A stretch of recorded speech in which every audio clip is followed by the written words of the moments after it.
Assalaamu calaykum soo dhawaada saaxiibayaal qoyska qaybtii cusbeed waa ay soo dhacday iyada oo xiisaheeda wadata marka koobaad saaxiibayaal waxaan idinka mahadcelinayaa inaad i gaarsiiseen 1k subscriber taasina waa farxad aad u weyn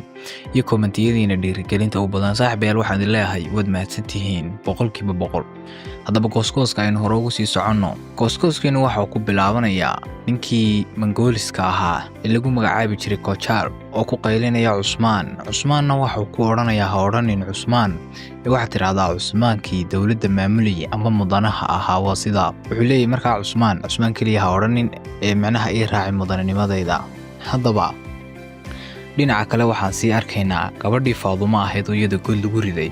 cidda godkaasi ku ridayna waa Bikum sida la filayo sababta oo ah waa ninkii Mongooliska ahaa iyada kuuri iyo soo shirqool Faadumo sidii xalaqadii hore aynu ku daawanay Calaawadiinna waa kii u diray nima soo qabta oo waxa uu doonayaa inuu ka soo ballan qaaday ninkii Olchaytu Khan inuu u geyn doono wiil iyo gabadh Cusmaan dhalay oo ugu argudayo gabadhiisii iyo inantiisa ay Soofiya ka dishay haddaba Calaawadiin laftigiisa waatan aragnay inay soo weerareen nimankii waliba 3 nin ayay ahaayeen laakiin markii dambe waa ay ka bataan waa kuwii qabtay waana ay Soofiyeen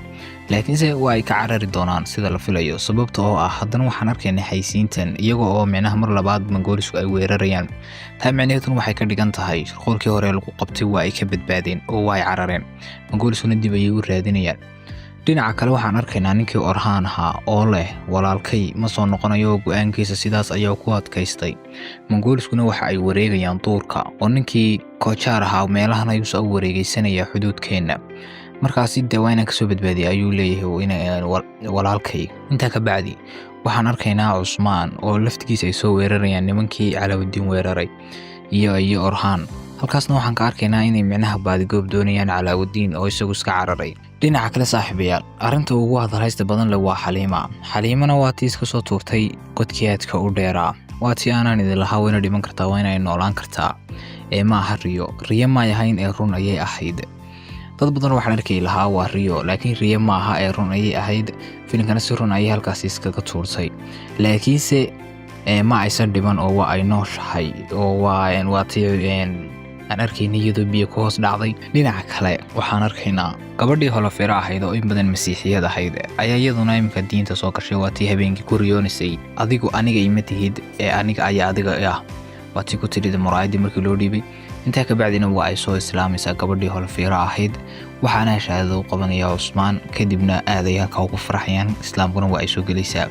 waxaana u bixinayaan magac cusub oo magaceedii Holofeera ahaa waa laga bedelayaa dhinaca kalena waxaan arkaynaa Calaawadiin nimanka soo weeraray waxa ay u gelayaan si xun oo waxa ay xarig kaga xidhayaan intaasi sare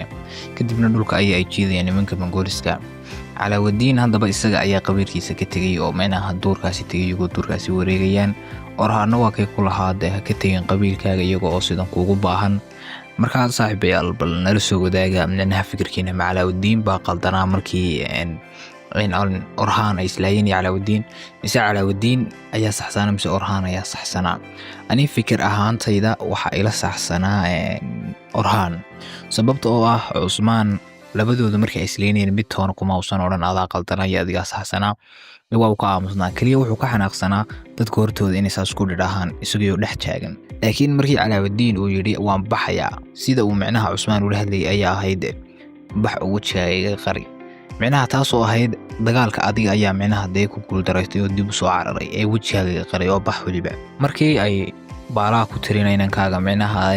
maxaad saa ugu galaysaa waa kay kula daciiftinimo ayuu muujiyay waxaan doonayaa dawlad weyn inaan gacantooda geliyo nimankan markaa nin daciif ma maamuli karo dadkan ayuu ku lahaa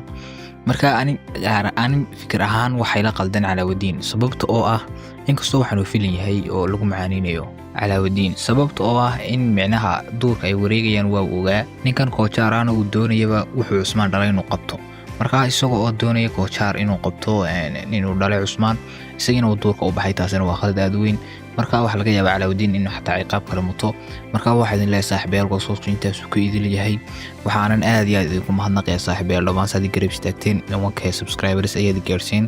ما شاء الله إذن الله صاحبيال انتان كوكل مدونا قوسكا كدنبيا وحيد الله السلام عليكم ورحمة الله تعالى وبركاته صاحبيال نابضي وينويو مركله